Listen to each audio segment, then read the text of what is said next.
I keep a little key, like just a little cheat sheet, like when I'm passing out information or if the group's having like separate conversations, you know, I try to just keep a little cheat sheet so that I can keep up with, you know, who knows what is important and or who knows this. Or I try to do the same thing too with like really important items. I try to figure out who has these items on them. And I think that's an important thing for the players to also be mindful of too, because, you know, I've had that happen a ton of times with like, oh, well, everything's in the bag of holding. Okay, yeah, well, who has the bag of holding? Kruskin thought, of course. The person that you left, you know, 2 miles ago had it, you know, or worse, they get locked in a chest that's now on fire and the hag's spinning it around, floating in the air, and you're like, oh, crap. There's all 40 of our potions. Yeah, all of our magic items in a bag, in a chest, on fire. With one of our NPCs. Yeah, the NPC was in it too. Sorry, Neil, you were trying to say something? Well, all I was saying, like, for myself, just hitting on that, the way to keep notes for the campaign, like, a lot of my stuff's written as if it's a journal for my character. That's a good idea.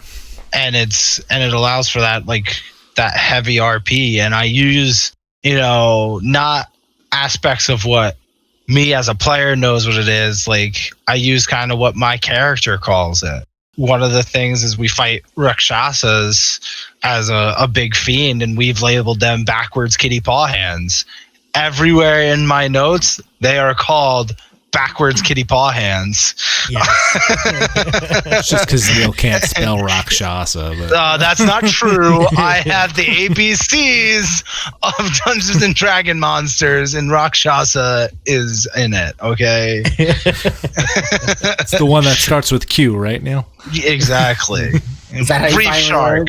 Well, I think that's a good, you know, I think that's a good addition to what Steve was saying with having that separation of, okay, here's my notes for like my thoughts on something, but here's my character's thoughts on something. And I remember, I'm not sure what version of D&D it was. It might not have even been D&D, but I remember that at one point in time there was a sheet. It was like an expanded character sheet, and it had like campaign, like personal, like campaign things like for you to fill in.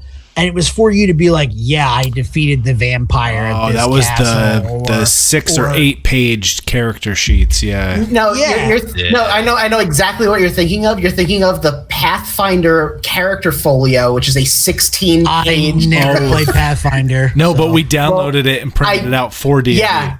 Yes, because it works with D&D 3.5 because they're basically the same system. But it's No, I was just looking at that the other day. It's a 16-page character sheet, and it has like a whole thing. As a whole page that's just list of adventures, and you just write down like adventures that you've been on. And it also has like that's kind of cool, you know. Yeah, it's super cool. Just to be like, you know, and I feel like that's also something that adds to like the. Yeah, I feel like that's like it adds to like the feel of the game as well, like more of that immersion where it's almost like that whole like, you know, like Daenerys Stormborn where she starts adding titles, you know, to herself. Like the more exploits she does, like she keeps getting like more and more titles. Yeah, yes, like, the Jort Lord. The Jort Lord. Breaker of denim. Third best baker in all of Toleraxia. But I think keeping that separation, because we're not just trying to talk about note taking, we're trying to talk about really the dissemination of information at your table to prevent metagaming. I think that's kind of where we're pointing towards. Oh yeah. We could talk about note taking and all the different styles, but like it's just those aspects to keep your metagaming on track. It doesn't matter how many sessions you've played, how little sessions, everybody has the capability to metagame and does metagame at some point. It's just that aspect of tying it in so you're not metagaming. You know what I mean? Having aspects that allow you to check yourself, get that checks and balances before you just start going out saying, yeah, that king is an evil demon and not having any backup. Zero proof and just going for it. Like, oh well, he touched the silver cup and his hand smoked a little bit. He must be X, Y, and Z. Kill him. Honestly, that sounds like enough proof. I'm in.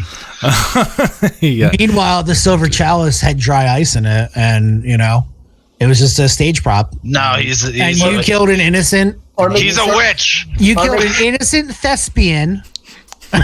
Or maybe the king was good and the chalice was a demon, and when he touched it, everything's a mimic. Yep, that's true. Yeah, everything is a mimic. If it can bite the you, table laughed. Or if you're afraid of it biting you, it should be a mimic. Yeah, probably.